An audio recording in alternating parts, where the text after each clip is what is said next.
आप बिहार और इंडिया को यदि कंपेयर करेंगे तो बिहार में टैपरिंग जो पिछले वेव्स का हुआ था वो लगभग दिसंबर लास्ट में और जनवरी में बोल सकते हैं फर्स्ट वीक में जाके 400 से नीचे पेशेंट्स रोज़ मिलने शुरू हुए थे।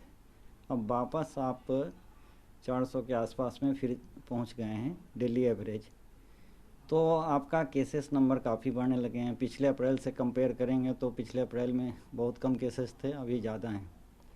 इसके बढ़ने के कारण कई हैं, जैसा कि लोगों का कहना है कि होली या किसी इस तरह के चीज़ों से होता है। मेरा वो नहीं मानना है। आप ध्यान से देखेंगे दिल्ली के वेव्स को, महाराष्ट्र का वेव्स को या दूसरे अन्य राज्यों के वेव्स को, तो हर वेव्स के बीच में 3 से 4 महीने का गैप होता है। कहीं पे थोड़ा वो ज़्यादा होता है, कहीं पे कम होता है।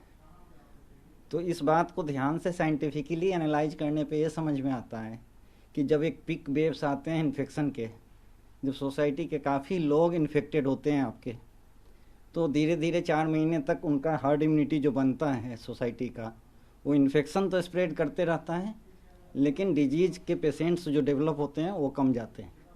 जब 4 महीने के लगभग 4 से 5 महीने के बीच में या 3 से 5 महीने का बात बोल सकते हैं, वो सोसाइटी का हर्ड इम्यूनिटी और इंडिविजुअल हर्ड इम्यूनिटी जब लो होता है तो ये पिक्स आते हैं। मोस्ट लाइकली यही साइंटिफिक कॉज है। नहीं तो आप गैदरिंग या इस चीज़ों को यदि सिर्फ एक बात को लेते हैं कि उसके कारण से बढ़ता है केस, तो बिहार में इलेक्शन के अगले 1.5-2 महीने तक केसेस बढ़ने चाहिए थे, उस हिसाब से बढ़े नहीं। सो इसके पीछे और भी साइंटिफिक कारण है, जिसमें एक सबसे बड़ा कारण मुझे समझ में आ रहा है कि जो सोसाइटी में हर्ड इम्यूनिटी डेवलप करती है वो 3 से 4 महीने में ख़त्म हो जाती है या लो लेवल पे चली जाती है, या इंडिविजुअल में भी। सो दोबारा इन्फेक्शन होने का चांस बढ़ जाता है। और सेम चीज़ शायद वैक्सीन के साथ भी होगा।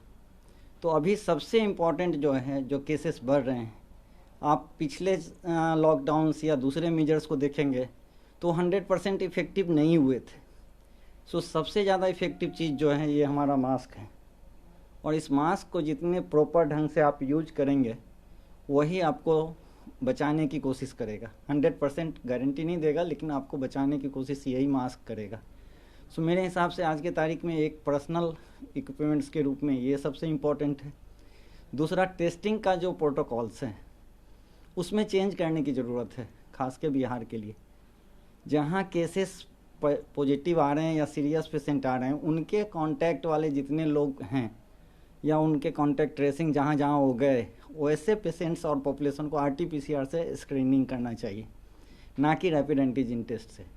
क्योंकि रैपिड एंटीजन टेस्ट में फॉल्स नेगेटिव काफ़ी ज़्यादा होते हैं, फिर वो पॉजिटिव पेशेंट्स एस्केप कर जाएंगे तो आपके पूरे सोसाइटी में और बढ़ता रहेगा।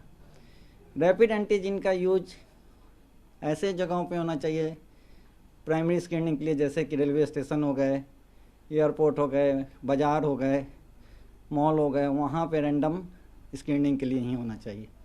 कोरोना बढ़ रहा है, देखिए इसी से बढ़ रहा है, क्या इस पे बुरा है।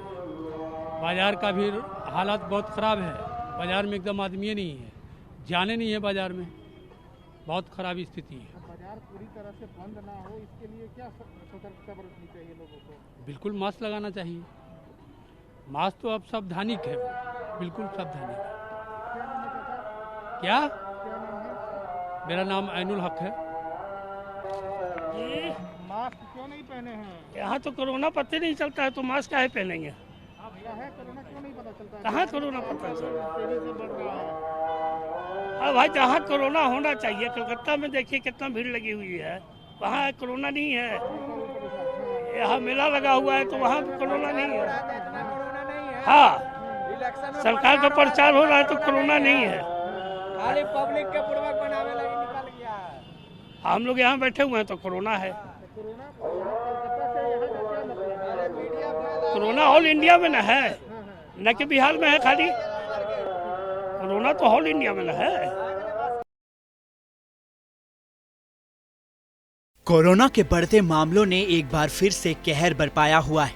क्या कोरोना को लेकर आपके मन में कोई सवाल है? TV9 भारतवर्ष के एक्सपर्ट डॉक्टर्स के पैनल से सवाल पूछें। सवालों का जवाब सुबह 11 बजे के बुलेटिन में प्रसारित होगा। आप अपने सवाल 7428198655 पर व्हाट्सएप करें। आप अपने सवाल आपका सवाल @tv9.com पर मेल करें। आपके सवाल का जवाब सुबह 11 बजे TV9 भारतवर्ष पर दिखाया जाएगा। अपना नाम और शहर का नाम लिखना ना भूलें।